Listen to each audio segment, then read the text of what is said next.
ফরিদপুরের ভাঙ্গায় সংসদীয় আসন পুনর্বহালের দাবিতে আরও খবর জানাতে ভাঙ্গা গোলচত্বর থেকে যুক্ত হচ্ছেন সহকর্মী ফিরদাউস সোহাগ এবং মনসুরাবাদ বাসস্ট্যান্ড থেকে যুক্ত হচ্ছেন সহকর্মী মফিজুর রহমান শিপন। শুরুতে চলে যেতে যাচ্ছি সোহাগের কাছে। সোহাগ, আইনশৃঙ্খলা বাহিনীর তৎপরতা কেমন দেখছেন এবং প্রশাসনের সাথে বিক্ষোভকারীদের আলোচনা হয়েছে কিনা জানাবেন। আপনাকে ধন্যবাদ। আইনশৃঙ্খলা রক্ষাকারী বাহিনীর তৎপরতা আজকে সেই সকাল থেকে যেমনটা ছিল এখনও তেমনই সেই একই রকম রয়েছে। আইনশৃঙ্খলা রক্ষাকারী বাহিনী কোনোভাবে যাতে আজকে মহাসড়ক অবরোধ করতে না পারে আন্দোলনকারীরা, সেই জন্য তারা কিন্তু তাদের যে তৎপরতা এটা চালিয়ে যাচ্ছেন।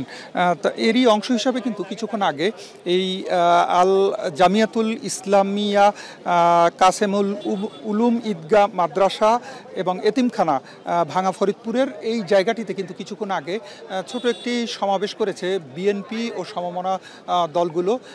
বিএনপির স্থানীয় যিনি সভাপতি আছেন তিনি তার বক্তৃতায় বলেছেন যে গতকালকে যে আন্দোলনে যে ভাঙচুর বা যা কিছু হয়েছে, নৈরাজ্য যেটি হয়েছে, এটি আওয়ামী লীগ এবং তাদের দোসররা করেছে বলে তিনি দাবি করেছেন এবং এর জন্য কোনোভাবে বিএনপি বা তাদের সমমনা যারা রয়েছেন তারা কেউ দায়ী নয়, এমন কথা তারা বলেছেন। তবে তারা কিন্তু এই যে আন্দোলন, এই আন্দোলনের সাথে একমত পোষণ করেছেন এবং তারা দাবি করেছেন যে নির্বাচন কমিশন যে বিষয়টি করেছে তাতে তারা তাদের ন্যায্য অধিকার হারিয়েছেন এবং তারা সমস্যায় পড়বেন নানা ধরনের প্রশাসনিক, এই কথাগুলো তারা বলার চেষ্টা করেছেন।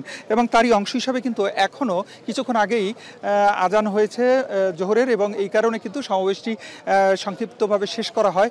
তবে এখন এখানে যারা উপস্থিত রয়েছেন তাদের সঙ্গে কথা বলে আমরা যেটি জানতে পেরেছি যে তারা নির্বাচন কমিশনের যে সিদ্ধান্ত তার সাথে কোনোভাবে একমত পোষণ করতে পারছেন না।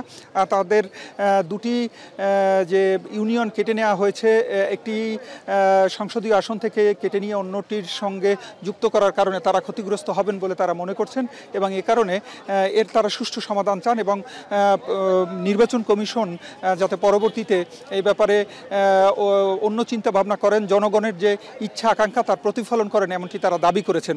একটু জানিয়ে রাখি, আমি কথা বলেছিলাম বরিশালের ফরিদপুরের যিনি জেলা প্রশাসক রয়েছেন তার সঙ্গে। তিনি কিন্তু বলেছেন যে নির্বাচন কমিশন সহ সংশ্লিষ্ট দপ্তরে কিন্তু এ ব্যাপারে চিঠি দেওয়া হয়েছে এবং সেই চিঠি দেওয়ার পর যে সিদ্ধান্ত নির্বাচন কমিশন নেবে সেটি চূড়ান্ত বলে বিবেচিত হবে। তবে সে কি সিদ্ধান্ত নেবে সেটি এখন পর্যন্ত জানা যাচ্ছে না।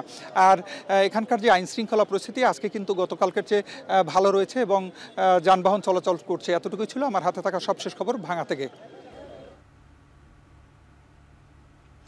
শিপন, মহাসড়কে যান চলাচলের কি অবস্থা রয়েছে জানাবেন।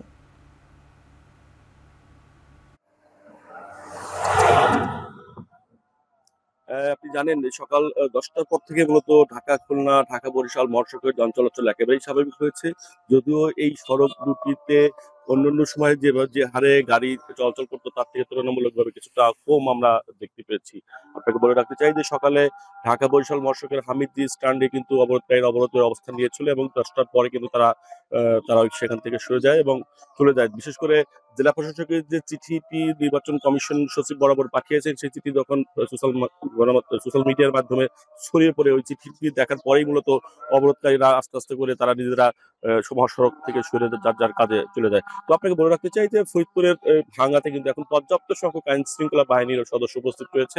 বিশেষ করে যৌথ বাহিনীর সদস্য, সেনাবাহিনী সহ র্যাব, বিজিবি, পুলিশ, আনসার সব যতগুলো সংস্থা আছে আইন শৃঙ্খলা সংশ্লিষ্ট সবাই কিন্তু এখানে মোটামুটি অবস্থান করছে এবং নির্বাহী ম্যাজিস্ট্রেট মহানগর একাধিক ম্যাজিস্ট্রেট কিন্তু এখানে রয়েছে এবং তাদেরকে নিয়ে যৌথ বাহিনীর টিম কিন্তু বিভিন্ন এলাকায় মহড়া দিচ্ছে। বিশেষ করে মহাসড়ক গুলোতে তারা যাতায়াত করছে, কোথাও কোনো ঝামেলা আছে কিনা সেটা দেখার চেষ্টা করছে।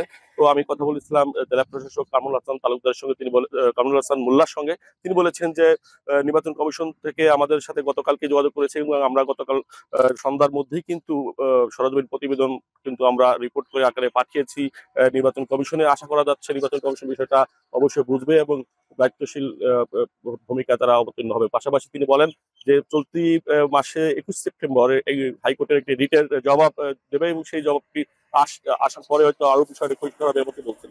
সব মিলে বলতে হয় যে অবরোধকারীদের যে উত্তাল ভাঙা ছিল সেই থেকে যে কিছুটা হলেও নিষ্কৃত পেয়েছে মানুষ, এখন স্বস্তি পেয়েছে এবং স্বস্তি পেয়ে এসেছে ভাঙার পরিবেশ। তো এই ছিল ফরিদপুরের সর্বশেষ খবরাখবর। ফরিদপুরের ভাঙায় সংসদীয় আসন পুনর্বহালের দাবির খবর জানাচ্ছিলেন আমাদের সহকর্মী ফিরদৌস সোহাগ এবং আমাদের সহকর্মী মফিজুর রহমান শিপন।